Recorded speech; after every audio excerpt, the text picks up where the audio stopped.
Assalamualaikum warahmatullahi wabarakatuh. Perkenalkan, saya Hanung Tri Rahayu.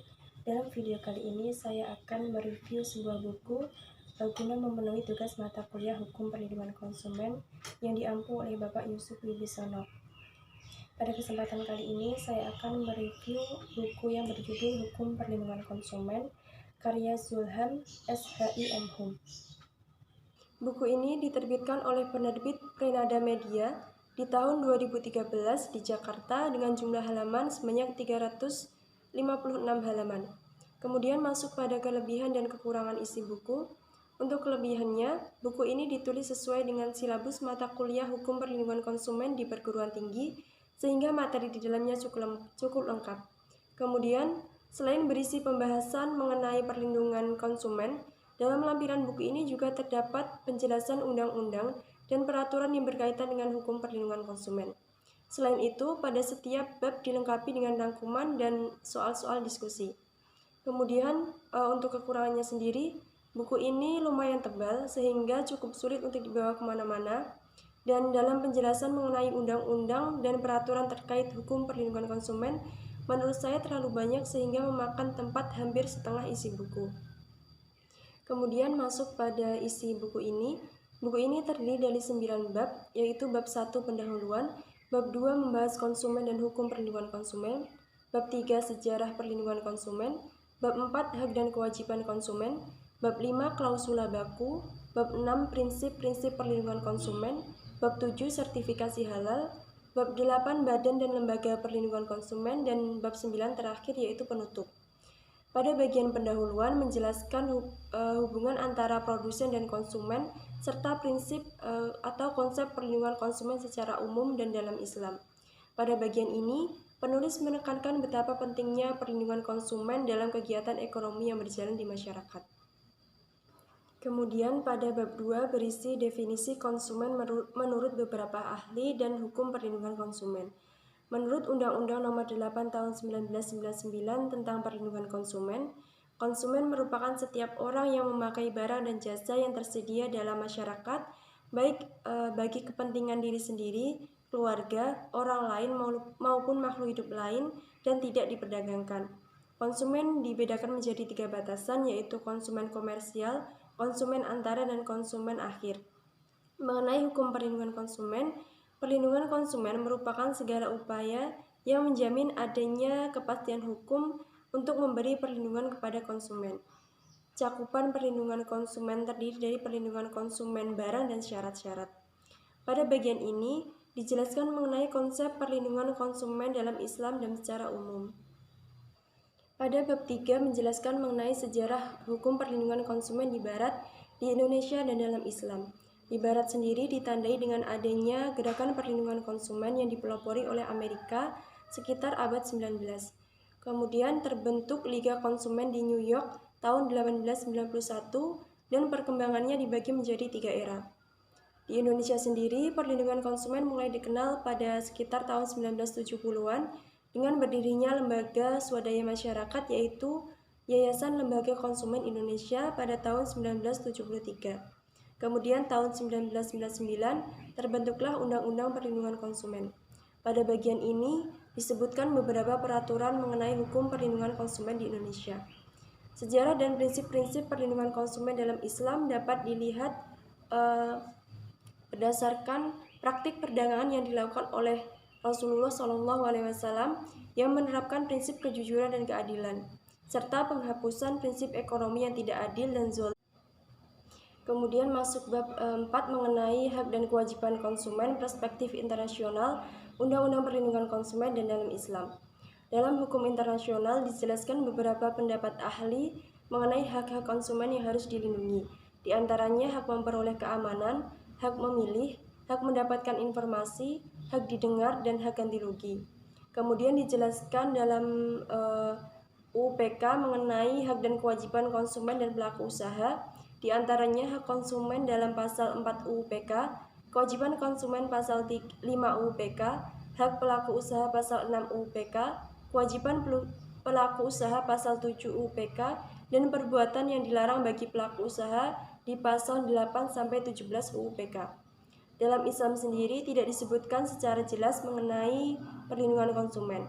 Namun prinsip keadilan dan kejujuran masih menjadi dasar dalam hukum perlindungan konsumen.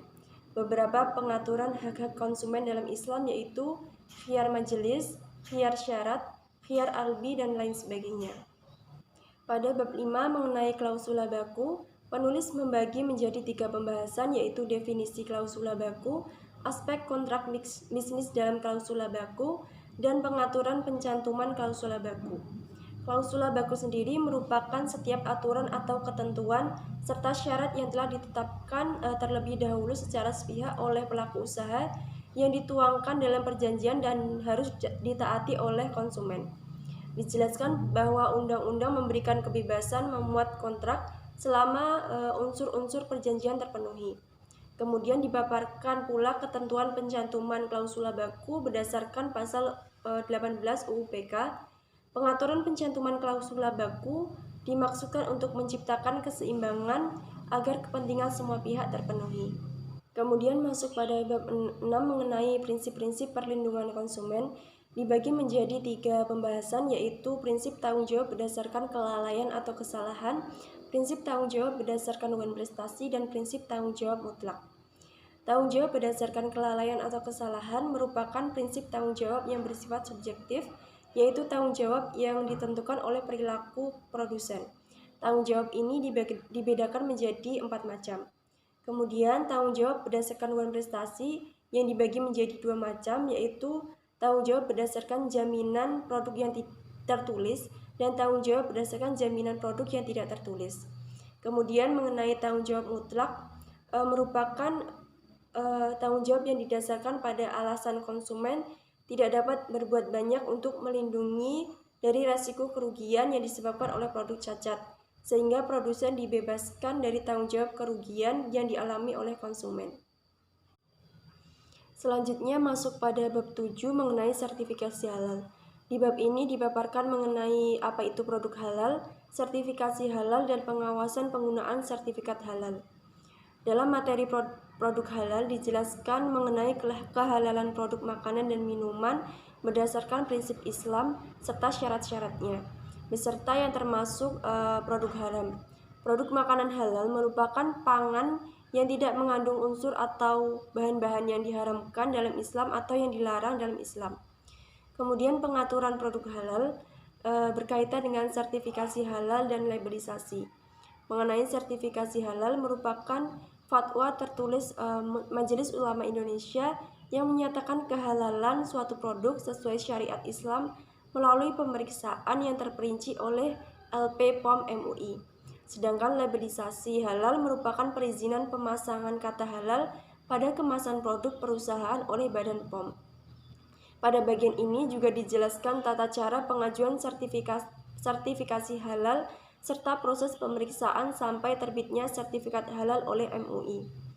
Mengenai pengawasan penggunaan sertifikasi halal dilakukan dengan adanya tim inspeksi mendadak LP POM MUI yang melakukan pemeriksaan ke perusahaan-perusahaan.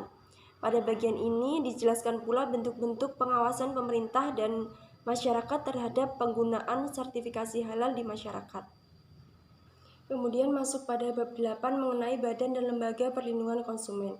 Dipaparkan mengenai susunan organisasi, fungsi, peran, dan tugas Badan Perlindungan Konsumen Nasional, Lembaga Perlindungan Konsumen Swadaya Masyarakat, dan Badan Penyelesaian Sengketa Konsumen. BPKN berkedudukan di ibu kota negara dan bertanggung jawab langsung kepada Presiden, berfungsi memberikan saran dan pertimbangan kepada pemerintah dalam upaya mengembangkan perlindungan konsumen di Indonesia. Kemudian LPKSM merupakan lembaga perlindungan konsumen yang berdiri di kabupaten atau kota dan bertujuan membantu konsumen agar tidak dirugikan dalam mengkonsumsi barang dan jasa. Kemudian BPKN merupakan badan yang bertugas menangani dan menyelesaikan sengketa antar pelaku usaha dan konsumen yang dibentuk oleh pemerintah kabupaten atau kota untuk penyelesaian sengketa konsumen di luar pengadilan dan memiliki putusan yang bersifat final dan mengikat. Penyelesaian sengketa melalui BPSK diatur dalam pasal 54 sampai 58 UU PK. Dan yang terakhir yaitu bab 9 berupa penutup.